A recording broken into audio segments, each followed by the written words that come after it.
So recently, GCN and Dan Lloyd made a fantastic series of videos about health and wellness going into your 40s. Dan's and mine lifestyles are almost polar opposites, and I thought it'd be really interesting to look at it from a different perspective. Guys, welcome back to The What Life. Let's roll. So firstly, I do not have the budget that is available to GCN, and this certainly isn't sponsored by Whoop. But what I do have is access to a ton of information that I've been saving over the years, and some VO2 max tests. So even though I am going to make some comparisons between my lifestyle and Dan's lifestyle, and even the results that Dan has had and the results that I have had, I don't really want to put any words in Dan's mouth, and this is all just my interpretation. So please don't take anything the wrong way. I am just trying to do my best to show my lifestyle in comparison to Dan's. And what do I mean by that? Well, Dan is very open and honest in this conversation, which I think is absolutely excellent, and I think that's probably what's attracted, or certainly got me to watch this series so many times. Dan's very honest about the amount of time that he spends drinking, and he very bravely shares that he has, or certainly did, smoke for a long period of time.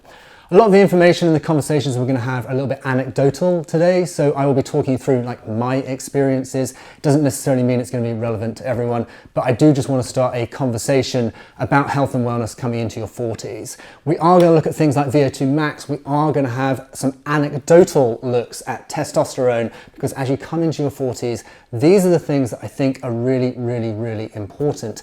And I'm going to share some of my own stories. So one of the other things that we are going to go through is my nutrition, what I end up eating in a day or what I end up buying for my weekly shop. And when you see that, guys, you'll probably want to give me a hug. I don't very much, or I very rarely consider myself to be the norm. I know that the way that I live my life is a little bit outside of the ordinary. And honestly, if you opened my fridge, you would probably cry.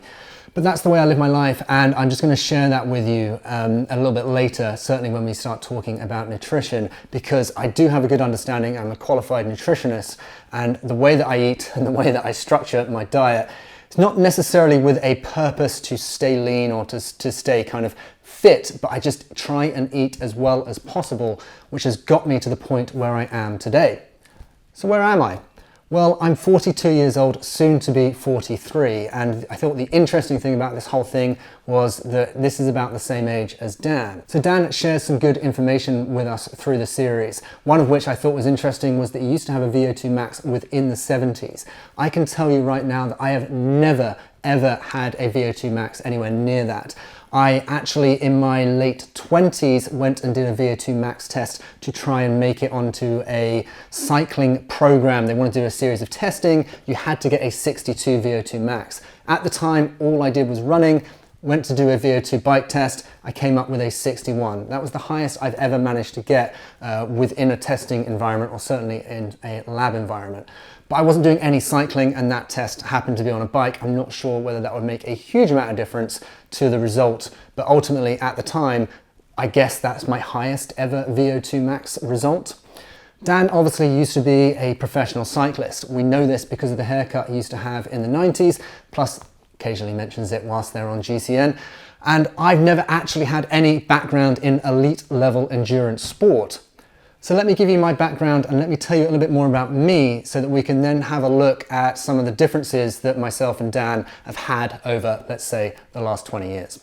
So even though I've never been an elite level endurance athlete, I have achieved a few things that certainly don't make me come across as terrible, let's just say. I'd probably say better than average. We'll have a quick look at that now. Let's wind the clock back a little bit. When I was 18 and I was in school sitting what was A-levels, not sure what it is now, I actually signed a professional contract before sitting my exams to play rugby for Harlequins. Now the interesting thing about that is, as a schoolboy rugby player from a young age, I never actually drank alcohol. I went through my whole school years playing sport and never touched alcohol. I was often very much the designated driver on nights out, whilst the rest of my team would go about and just enjoy themselves. And the conversation about alcohol, I think, is really interesting, not just from the fact that alcohol itself can be a big contributor to the number of calories that we take in, because personally I don't really think about calories too much, but what I find really interesting, especially in your 30s and your 40s, is the effect that alcohol has on your hormones and ultimately your testosterone. But we'll get to that a little bit later. I actually didn't start drinking until I was 18, 19, and I signed to play professional rugby for Harlequins. I remember the first time we went for a social event and we were very much peer pressured into drinking alcohol. I've never actually enjoyed the taste of alcohol that much, and I guess on that sense kind of would consider myself to be a bit of an outlier, because it's made it very easy for me, certainly within the last 10, 15 years, to not really go anywhere near alcohol. So I didn't drink until I was about 18 or 19, and I spent my early 20s kind of left that little rugby career behind and went and played rugby and went to university down at Exeter. Again, that's probably where I did the bulk of my alcohol consumption throughout the whole course of my life. But certainly by my late 20s, I'd kind of grown out of it a little bit, kind of found myself a little bit more, and I was very happy to tell people that I wasn't going to be drinking that night, mostly under the guise of the fact that I had to go for a run or go to the gym the next day. But the reason I find this interesting is because ultimately, probably from my late 20s, 29, into my early 30s, I really haven't drunk very much. So it's been at least 12 or 13 years where I consider myself almost teetotal, having maybe 5 or 10 beers over the course of a whole year. Obviously, I have had family occasions where we go to weddings and things like that, and I'm certainly not someone that's going to turn it down under the guise of just not wanting to drink alcohol at all. I'm more than happy to do things like that, and if I'm away and abroad and someone offers me a beer, I would usually ask for a panache. And if you don't know what one of those is, it's quite embarrassing to order. So let's finish this little section off by talking about some of the things that I have achieved within the endurance world, so you can have maybe a little bit better idea of kind of where I was starting from to where I am now. I've got a PB of 1650 for a 5K, and I have run 16.5 hours for a 100 miler. So my athletic range, or certainly my interest in endurance sports, has enabled me to achieve certain things. I also set a world record on a treadmill for running non-stop for 12 hours, where I ran 92.4 miles or something like that. So ultimately, even though I certainly wasn't at that high-end professional level, I did get a series of kind of good performances certainly within the running world that I'm reasonably proud of, and I would probably understand doesn't quite put me in the ordinary category. So this, I think, is where we might start finding things quite interesting. You look at Dan's VO2 max of 72, you look at mine where I maybe got 61. But where do we come out now? Dan retests and he comes back and he gets a 52 on his VO2 max. He's very open again, like we said, about his alcohol consumption and his smoking, and then returning to do a VO2 max test. It must have been a horrible experience. But funnily enough, I have a similar story. 2 years ago, I broke my leg. My femur and my tibia ended up hitting together behind my knee, and I got 2 compression fractures. I couldn't run for a whole year, so I turned to cycling, and that's actually where my whole cycling journey started. But ultimately, at the time, I was probably doing some Zwift races in Cat C. I was doing a lot of just riding the bike. I was riding with my girlfriend at the time. It certainly wasn't performance focused. I then got the opportunity to retest my VO2 max when a friend of mine was completing his master's and looking for a group of runners. He was doing a study where he was looking at runners doing a 5K, he'd study our VO2 max and our lactate thresholds and things like that. But what it does mean is that a year and a half ago, after spending a year of not running, I got to do a 5K VO2 max test. And how did that turn out? So like we said, Dan's VO2 came out at 52, mine after a year of not really running and having to jump back on the treadmill, and it was the first time in a year that I'd managed to complete 5K, came out at 51. At the time, I ran a 22:40 for a treadmill 5K. It was a horrible experience. I really didn't enjoy it whatsoever, but I did feel like I had a little base level of fitness, by just maintaining some of that bike exercise. So this is where I actually think it gets quite interesting, because at the age of 42 years old, that VO2 max test where I got a result of 51 gave me a bunch of predicted abilities or predicted times for what I might be able to achieve. Funnily enough, obviously, I love health and fitness, I love exercise, and I actually got back into running for a very short period of time. Now, based on my VO2 max of 51 and weighing in just below 80 kg, I was predicted several things. So this is actually where I think things become quite interesting, because based on my VO2 max test, I got predicted a bunch of different times based on my physiology that ultimately science thought I would be capable of achieving. Now, at this point, I'm going to say that, again, I'm not trying to guilt anyone into anything or anything like that, not trying to also show off in any sense of the matter. What I am trying to do is just point out that having a healthy lifestyle and ultimately looking at like good hormones and hormone balance, the impact that it can have in your life is actually quite significant, because it allows you to come back to training and for your adaptations to be perhaps a little bit quicker than if you don't take care of these things. So what actually were my predicted times? I got predicted a 6:43 for the mile. For a 5K, I think it was around 22:10. For 10K, it was 46:30. And then for a marathon, I got predicted 3:58. Luckily enough, I ended up running a bunch of races early last year after recovering from my broken leg. I ended up running a 5:35 for the mile, an 18:20 for 5K, a 37:30 something for a 10K, and then I finished Manchester Marathon in 3:06. So the goal is not to shame anyone, and it certainly isn't really for me to show off or try and impress anyone. It's more the fact that I want to show people that if you look after your sleep and you look after your nutrition, and certainly, you know, I haven't drunk in almost 10 years. I mean, I have the odd drink, but I don't really drink in the last 10, 12 years or so. My hormone balance, I feel, has always been quite good, and it has enabled me to come back to fitness and maybe achieve a certain level of results that would otherwise have been a little bit harder. And that's all I'm trying to show, is that if you can make small changes that have little adaptations to your lifestyle, the result of that, certainly coming into your 40s, can actually be quite impactful. And that's basically what, or certainly the way that I've lived my life, because at every stage of my life, for some reason, I've always thought of myself as being quite old. I started taking supplements in my 20s thinking, oh, I'm so old. I'll take my cod liver oils and my vitamin C's and my Vit Ds. And I don't live in a world where I wake up every morning and take vitamins or anything like that. I just have them scattered around my house, and I'll see them lying around and take an iron tablet. Probably not the best way to do it, but I have this mentality of something is better than nothing. And then by virtue of going through different rooms throughout the day, I'm pretty sure I get quite a broad spectrum of vitamins and minerals. So GCN talk about VO2 max being a very good indicator for life expectancy. And I guess that's kind of my point, is by virtue of eating well and getting enough sleep and not drinking very much, the effect that that has had on my lifestyle as a whole is actually quite prolific. And I would imagine that if I had had the ability to retest my VO2 max, it certainly wouldn't have been much higher, but I can tell you now that I am now weighing at least 3 or 4 kg lighter than when I did my VO2 max that came out at 51, and my times are certainly well ahead of what was predicted. So you'd like to think that there would be some small level of improvement, which I think is just a good indicator that I'm kind of being fit, being healthy, and that the wellness, or my approach to wellness, is actually having a greater impact on, hopefully, the quality of my life.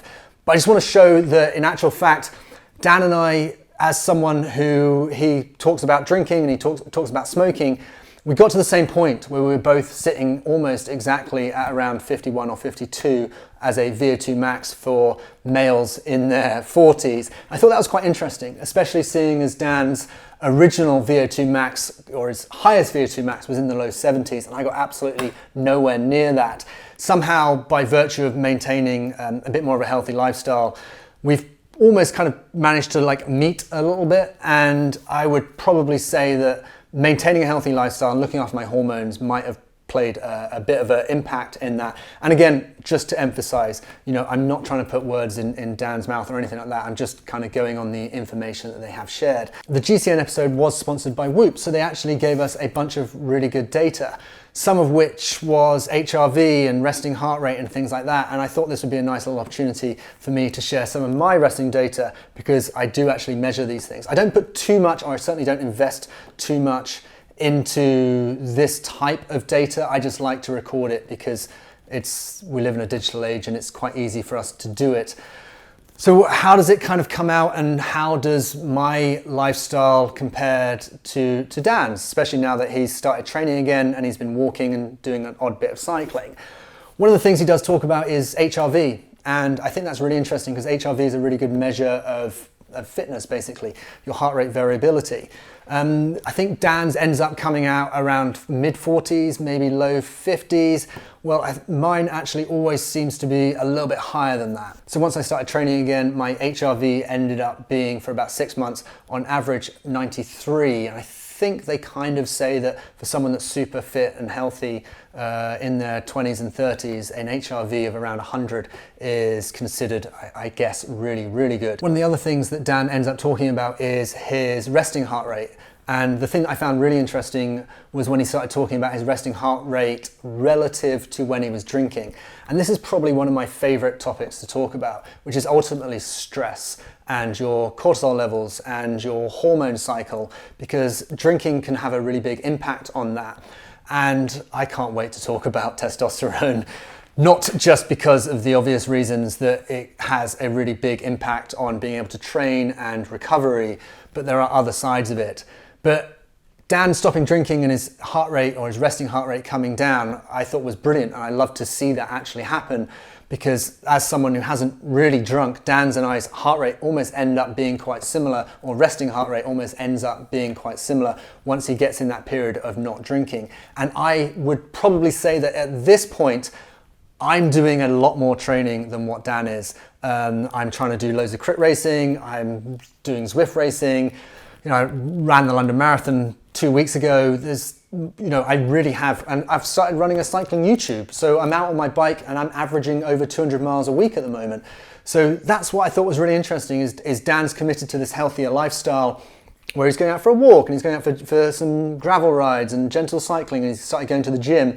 And ultimately, our resting heart rate, now that it's kind of switched on its head a little bit, whereas I seem to be doing a bit more, or certainly, a little bit more than what Dan is doing, but our resting heart rates have kind of evened out a little bit. But he did say that his resting heart rate has dropped down from about 57 to 43, which is around about where mine actually ends up being. My lowest heart rate is usually in that like low 40s, and then I average out around 48, 49 as just a general resting heart rate throughout the day. So I'm going to talk you through my nutrition in 2 minutes. I'm just going to have a very quick conversation about testosterone, and I'm going to have that conversation in relevance to sleep. And again, I'm going to emphasize, I'm single, I live alone, I don't have children, so it's very easy for me to get a good night of sleep. I spend a lot of time in bed, and especially when I work from home, I have the ability to kind of sit in bed on my laptop in the evenings editing or something like that. So I am a bit different to some people, and I know that it's going to be harder for other people to achieve this than it is for me, especially if you have young kids. I'm sure you know the battle. But here's the interesting thing, is there's some really good examples of young parents or parents who have very young kids putting on weight because of their response to insulin being affected because they are not getting enough sleep. And this is my whole point, is that sleep is so vital to a sense of wellness and to recovery. And we know that, right? And Dan makes that clear when he talks about drinking alcohol and the effect that that has on his sleep. I try and get 7.5 hours of sleep a night, and I'll be honest with you, like, it's my favorite thing to do. As much as I love exercise, I very much consider myself, I don't know, it's a bit oxymoronic. I very much consider myself to be a very lazy fit person, in that I love going out training. I love doing 200 plus miles a week on a bike, but then I almost flip that on its head and try and do as little as possible for the times that I'm not doing it. And it seems to work quite well for me. So why is it important? Well, your circadian rhythm basically dictates the way that your body responds to producing testosterone. And if you interrupt that, and when I say interrupt that, I mean things like drinking alcohol or the cortisol that comes from stress. And stress can be anything. It can be work related. It can be doing a hard interval session. If you raise your cortisol levels, it can really affect the quality and depth of sleep that you get. And Dan talks about this in great length, and I think it's fantastic. But I just want to emphasize that if you don't get enough sleep, you are going to affect your hormone levels. And your hormones, especially in your 40s, are so important at you being able to kind of maybe perform athletically, or certainly being able to recover, or certainly to a sense of feeling fit, well and healthy. And that is my end goal. Ultimately, I don't actually care about trying to improve my 5K time. I want to grow old feeling fit, well and healthy. And I'm hoping that the lifestyle that I've created is going to enable me to do that. One little anecdotal piece for you, and this is a conversation for the men in the room because I do think it's very important. We don't talk about it enough. Is that if you are in your mid-late 30s, early 40s, and probably in your 50s, and you actually are quite honest with yourself, and you ask, when was the last time you woke up with morning wood? It's such a good indicator to your hormone levels. We don't really pay enough attention to it, but I think we really should, or certainly I would encourage you to, is if you are going to be fit and healthy, or you do want to kind of improve your wellness and state of mind, if you make some of your lifestyle changes, then a good indicator, an anecdotal indicator of your hormone levels is waking up in the morning with morning wood.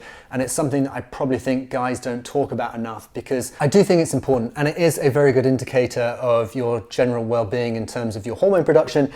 But perhaps the less said the better right now, and I certainly won't be asking Dan whether he woke on with a hard-on at any point within the last few weeks.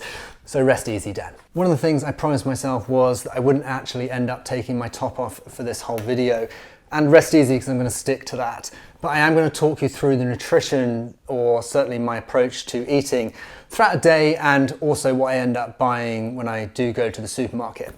I'm going to start this by an honest conversation about the eating disorders that I've had throughout my life.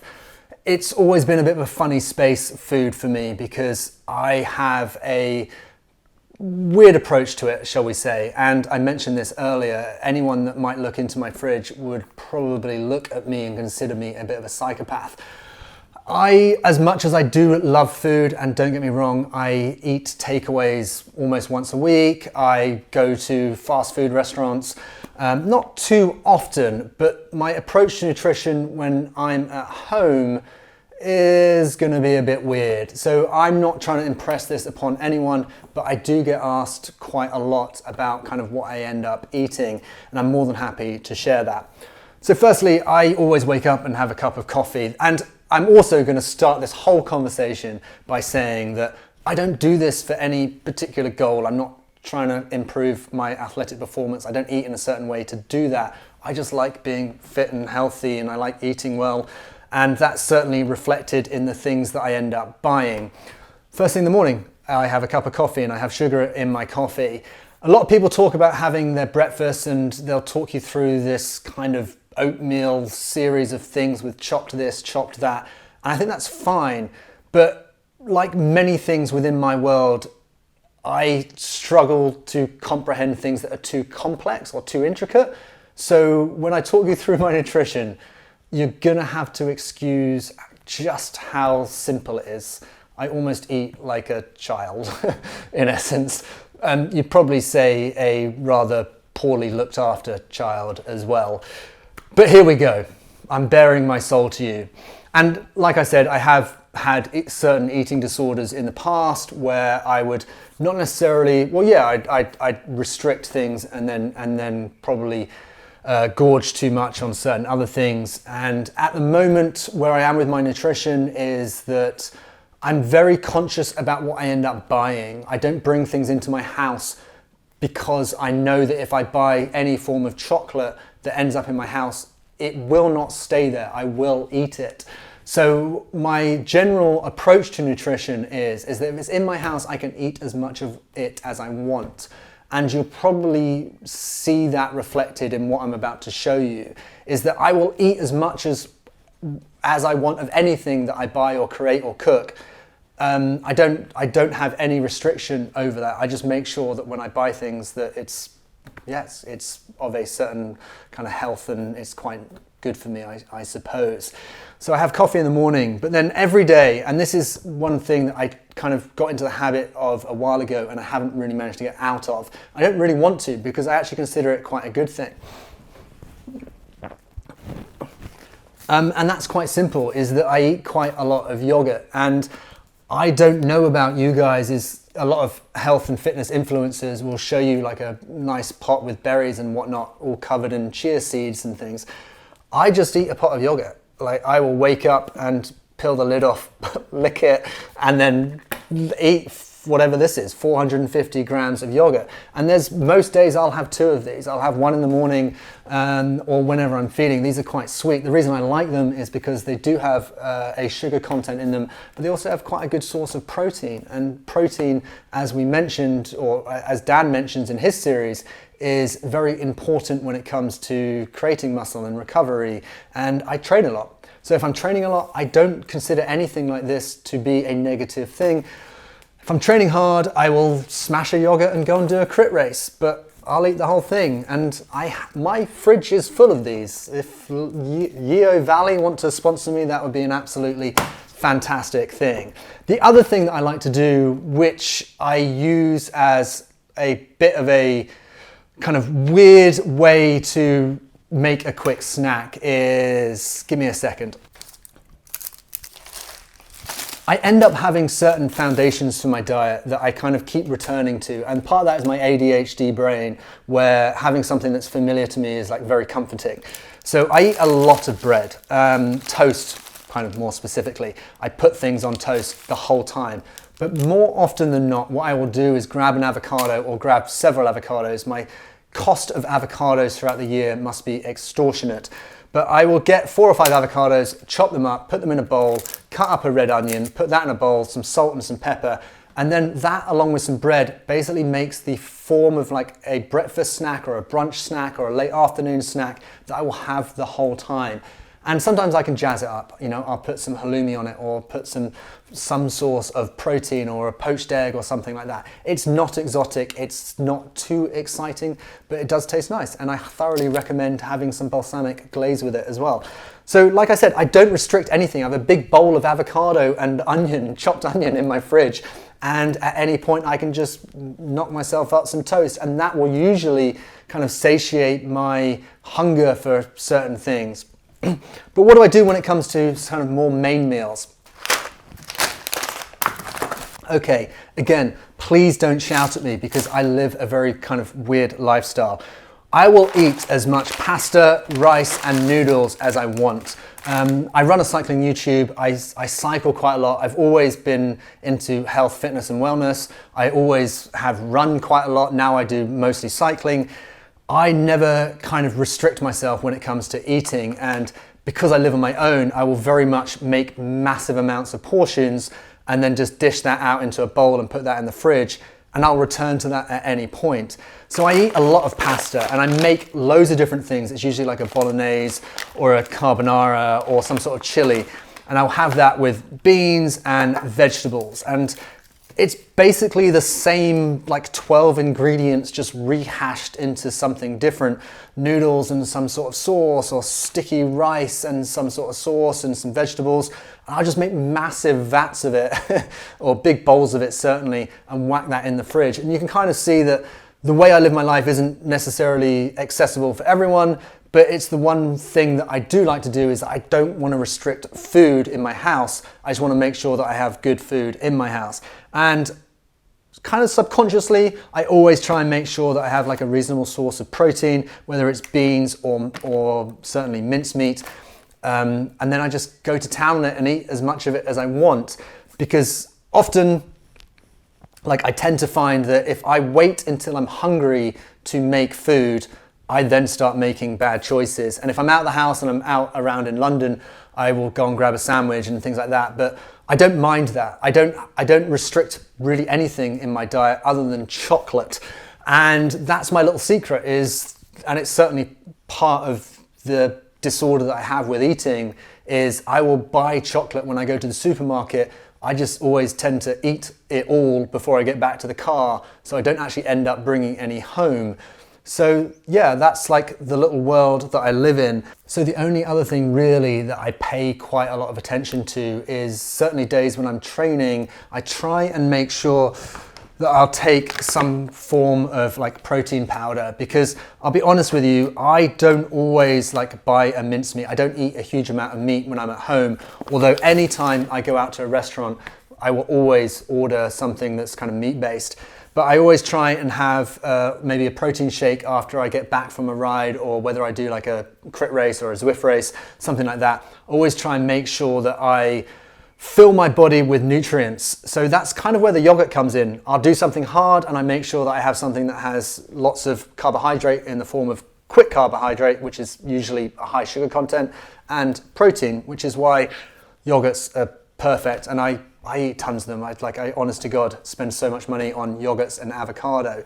The other thing is, and Dan does mention this, is I have like a very small, easy creatine thing. I fall in and out of love with it just because I can't remember to take it more than anything. And that's probably not a good thing. You are meant to be quite consistent with taking something like creatine.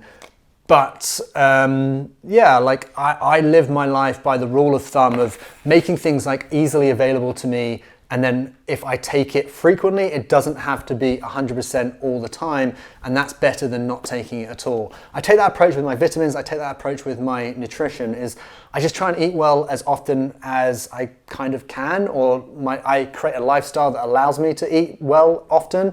And then the times that I don't, I try not to care about it too much anymore. I'd love to tell you that there was a big secret about nutrition and staying in shape and getting to a low body fat. And that's one of the things that Dan certainly does, is he looks at where he is now and he weighs himself and does a big old physiology. Yeah, he looks at where he is physiologically. He looks at where he is physiologically. So he looks at his body weight, his body fat and his muscle mass.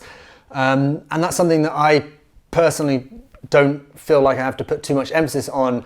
How do I say this without seeming like an arrogant?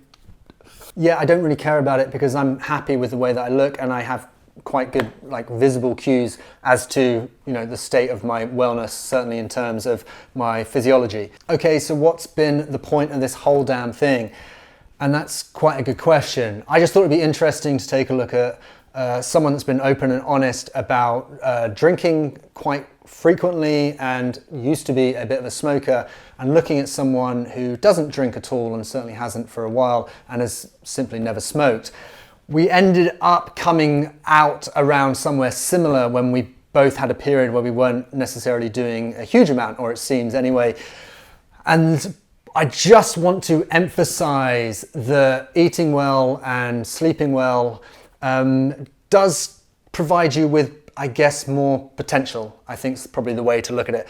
There is one last thing that I want to talk about, and I actually think this is very important because it's a phenomenon called holiday weight gain. And I don't know how I learned about this, but I learned about it in my late 20s, and it's something that I've kind of mentally paid attention to ever since. And it's a study done by the Harvard Health Publishing, where they look at people who gain weight over the festive period. And what they've realized is that every year, for someone that gains weight, we only end up losing roughly half of that weight the preceding year.